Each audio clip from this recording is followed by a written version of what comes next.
Bora desvendar hoje uma daquelas diferenças fundamentais que fazem todo o nosso mundo digital girar? Pois é, vamos falar da eterna batalha entre o que é físico e o que é lógico dentro de um computador. E para começar, que tal essa pergunta? Parece uma piada, né? Mas olha, ela resume perfeitamente o nosso papo de hoje. Pensa aí um pouquinho. A resposta para isso é a chave de tudo. Então, vamos começar por aqui, pela distinção mais básica de todas na informática, a diferença entre o físico e o lógico, ou seja, hardware contra software. E aqui está a resposta daquela nossa pergunta. Hardware é a parte física, gente. É tudo aquilo que a gente consegue tocar, sabe? A tela, o teclado, o mouse. Basicamente, é a parte que a gente chuta. Já o software, bom, ele é a parte lógica. São os programas, as instruções. É algo que não dá para tocar e justamente por isso é a parte que a gente xinga quando tudo dá errado. Simples e fácil de lembrar, né? Ok, com essa diferença bem clara na cabeça, vamos mergulhar um pouco mais fundo no mundo do software. Acontece que software é um termo bem genérico, e na verdade existem categorias diferentes, cada uma com um papel bem específico. Em primeiro lugar, a gente tem o que se chama de software básico. Pensa nele como se fosse o alicerce de uma casa. Ele é absolutamente essencial. Sem esse tipo de software, o computador é só um peso de papel bem caro, uma caixa de metal e plástico que não serve para nada. E o exemplo mais famoso de software básico, sem dúvida, é o sistema operacional. Todo mundo conhece nomes como Windows, macOS, Android e iOS, certo? São eles que dão vida para o hardware, que gerenciam todas as peças para que os outros programas consigam rodar. E aí, construindo em cima dessa base, a gente tem os softwares aplicativos. Esses são os programas que usamos no dia a dia para fazer alguma coisa. Editores de texto, planilhas, programas para editar fotos, navegadores de internet e, claro, os jogos. Tudo isso entra na categoria de aplicativo.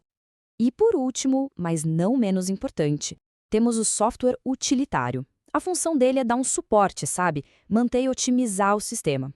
Pensa num antivírus que está ali protegendo o computador ou num programa que compacta arquivos para economizar espaço. Eles basicamente ajudam tudo a funcionar melhor e com mais segurança. Certo. Já entendemos os tipos de software, mas como é que eles chegam até a gente? Isso nos leva para os diferentes modelos de distribuição, ou seja, como os programas são oferecidos e comercializados. Vamos dar uma olhada nos principais. O freeware é aquele que é totalmente gratuito, simples assim. Já o shareware, ou trial, é aquele que deixa a gente testar por um tempo antes de decidir se compra. O freemium, que é super comum em apps de celular, oferece o básico de graça e cobra por umas funções extras. E tem também o adware, que é gratuito, mas ele se paga mostrando propaganda pra gente. Agora a conversa começa a ficar ainda mais interessante. Além do modelo de negócio, existe toda uma filosofia por trás de como um software é criado e compartilhado. E isso nos leva à grande divisão entre software proprietário e software livre. A diferença aqui é fundamental e tem tudo a ver com liberdade. No software proprietário, os direitos são bem ilimitados e o código-fonte, que é tipo a receita do bolo do programa, é mantido em segredo. Já o software livre faz o oposto. Ele garante a liberdade de executar, estudar, modificar e até distribuir o programa. E para isso ser possível, claro, o acesso ao código-fonte é essencial. E essa diferença nos leva a dois conceitos de licença. O copyright, que significa todos os direitos reservados, é a base do software proprietário. Do outro lado tem o copyleft, que usa a lei de um jeito bem inteligente para garantir a liberdade, como se fosse um direito de cópia. Resumindo, um restringe, o outro liberta. O movimento do software livre é todo baseado nestas 4 liberdades essenciais. A liberdade de usar o programa para qualquer coisa, de estudar como ele funciona, de compartilhar com outras pessoas e de melhorar o programa. Juntas, essas liberdades garantem que a tecnologia possa evoluir de uma forma mais aberta e colaborativa, beneficiando todo mundo. Ufa! Ok, a gente já viu os tipos de software, os modelos de distribuição e até as filosofias por trás deles. Agora, vamos fazer o mais legal, conectar tudo isso com exemplos que todo mundo conhece e usa.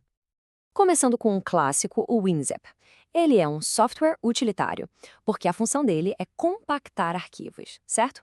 E o modelo de distribuição dele é o shareware, aquele que permite testar antes de comprar. Viu só como os conceitos se encaixam?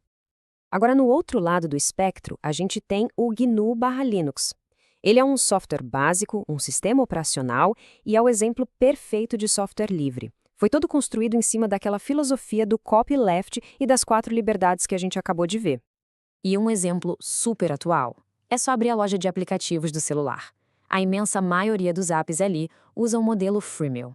O download é grátis para atrair um monte de gente e a grana vem daquelas pessoas que decidem pagar por funções extras ou para tirar os anúncios. E com isso a gente fecha o ciclo. Do hardware que se chuta ao software que se xinga, passando pelos tipos, modelos e filosofias. Agora, com toda essa informação, fica a reflexão. Na hora de escolher um programa, o que vai pesar mais na decisão? Será a liberdade, o custo, a funcionalidade? A escolha agora pode ser feita de forma muito mais consciente.